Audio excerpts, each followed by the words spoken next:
Because of this recipe, the grocery stores in Finland ran out of feta cheese. Here's how to make it. Add tomatoes, olive oil, salt, and pepper to a baking dish. Then add a block of feta cheese right in the middle. Bake at 400 for 35 minutes. When it comes out, add some fresh garlic, fresh basil, and give it all a good mix. Then add some of that cooked pasta right on top and give everything a good mix once again. And then it's time for the taste test. So good.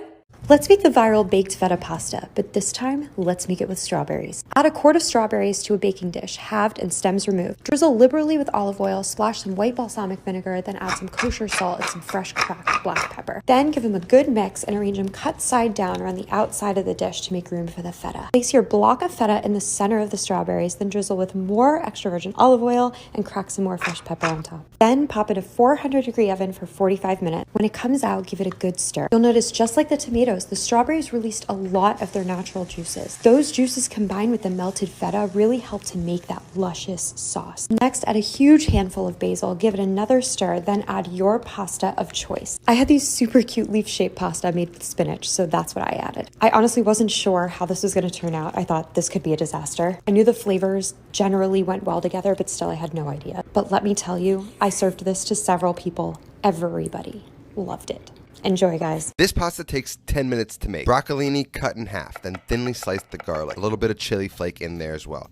Get the pan hot on medium-high heat. Then salt the water and drop the pasta. A smaller pot will give you more starch. Olive oil in, then add the broccolini and a little bit of salt. Brown the broccolini, and after 5 minutes of cooking, add the garlic and the chili and more oil. Cook until that browns, and then kill the heat, and then pasta water goes in. Heat back on.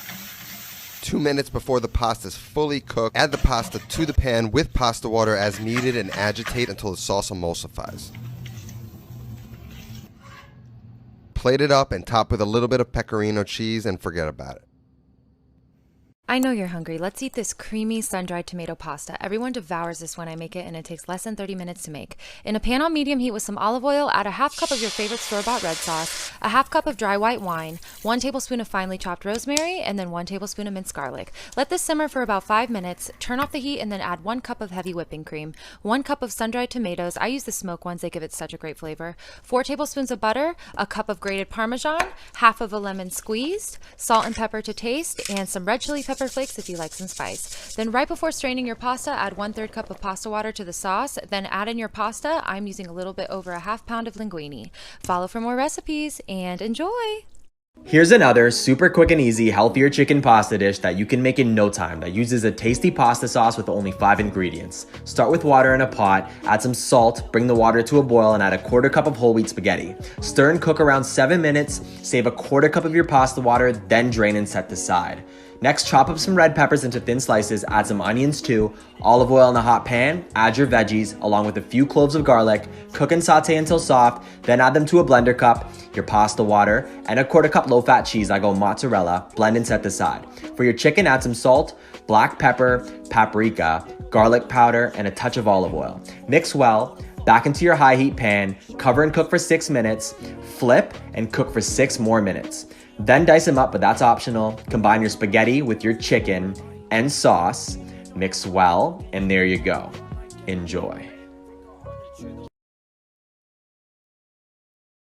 Baked mac and cheese is the new viral baked feta pasta, and today we're making it. Let's go. Add a block of cheddar to a baking dish, then we add the elbow macaroni, cream, water, shredded cheese, salt and pepper, and we bake. We remove the mac and cheese halfway and we mix it all together, and then we bake for the remaining time. And seriously, that is it. You can find the full recipe on my Instagram, website, and YouTube. Don't forget to follow me for more recipes. Enjoy.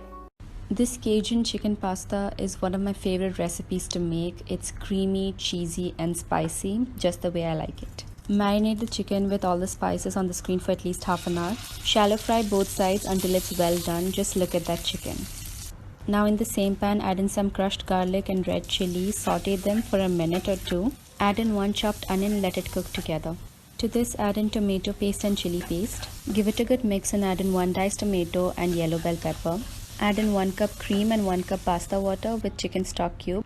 Once it starts simmering, add in rest of your spices. To this, add in dried parsley, chili flakes, and grated Parmesan.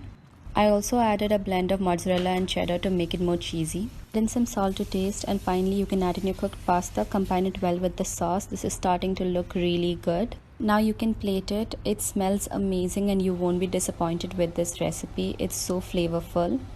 Top it off with the cooked chicken and enjoy. Pasta 101 with me, Chef Kelsey. Pot of water on the stove, high heat. When you're boiling pasta, you want the water to be really salty, like ocean salty. But don't add the salt until the water is already boiling. If you add it before, it's gonna take forever for the water to boil because you increase the boiling point. When the water is boiling, pull it off the heat and then add in the salt. A lot of salt. When it's boiling again, add in the pasta. And then stir it immediately, like this. No, you don't need to add oil to the water. It doesn't help it to not stick, you're wasting oil, and your sauce won't stick to the pasta as well either. Cook the pasta about 3 minutes less than it says on the package, and then strain it. But save a few tablespoons to 1/4 of a cup of the pasta water. Heat your favorite sauce in a pan, then add your pasta and the water. Stir gently and allow to cook for a couple more minutes in the sauce. Enjoy! Unfortunately, I can't teleport this dish to you guys, but I'm gonna show you how to make this yummy Cajun pasta. Start with boiling your pasta. I use penne and a little bit of salted water. To your clean and deveined shrimp, add garlic paste, a generous amount of black pepper, cayenne, garlic, and onion powder. And don't forget, this blackened seasoning is the holy grail. It is so good, so use a ton of that. And I added a little bit of parsley and gave it a nice mix. Now for my chicken, you know I had to bring out the Slappy Mama, and then garlic, onion powder, black pepper, cayenne, same thing as the shrimp. But for the other side, I found this Cajun seasoning that I wanted to try, and I really liked it and the ingredients, so I used that instead of the Slappy Mama for the rest of my chicken. Once both sides were seasoned, I added my chicken to a bowl to add a little bit of garlic paste and give it a nice mix. Now in this recipe, the shallot is optional, but I think a whole shallot and about 4 large minced garlic cloves are so good to cook with, so that's what I did. A whole bag of spinach with a little bit of butter, garlic, salt, pepper, and olive oil, and set to the side once it was done. Cook your shrimp on extra high heat with a little bit of butter to get a nice sear for a few minutes, set it aside, and make sure to get all the goodness and flavoring from the pan. Same thing for the chicken, high heat, a little bit of oil, and look at the beautiful golden crust. To start the sauce, you're going to cook down your garlic and your shallots in a little bit of butter. Then you're going to add your heavy whipping cream. This is about 2 cups roughly. For cheeses, I use an Italian cheese blend and Parmesan. And don't forget to bring your heavy cream to a boil before you add your cheese. This part is kind of touch and go, trying to get the perfect sauce. But then I add my cooked pasta and a little bit of pasta water if needed, if it's too thick. Next, I mixed in my spinach. Then I added my shrimp and mixed that in. And once my chicken was done, I cut it up nicely and topped it on top of the pasta. And at this point, you can taste your pasta to see what it needs. I added parsley and a little bit more Cajun at some point. I topped it with a little bit of Parmesan. Then I gave it a mix, seasoned it more if it needed, and that's basically it. If you guys want a full written recipe, hit the link in my bio to purchase my $6 recipes. It's totally worth it. Let me know how this comes out.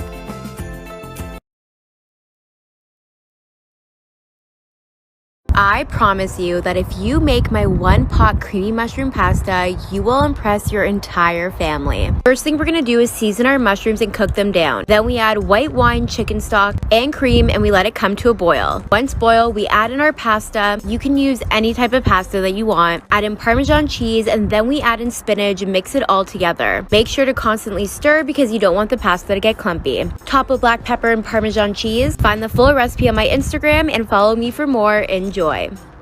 You've asked for it. So here we go. I am reposting my most famous TikTok viral video, Better Than Olive Garden Fettuccine Alfredo. It starts with a stick of Kerrygold salted butter. Melt that down, then add 3 cloves of minced garlic, cook 2 minutes, then add 1.5 cups of heavy whipping cream. Whisk for 8 minutes until thick, then add 1.5 cups of grated Parmesan and 1/2 teaspoon of pepper.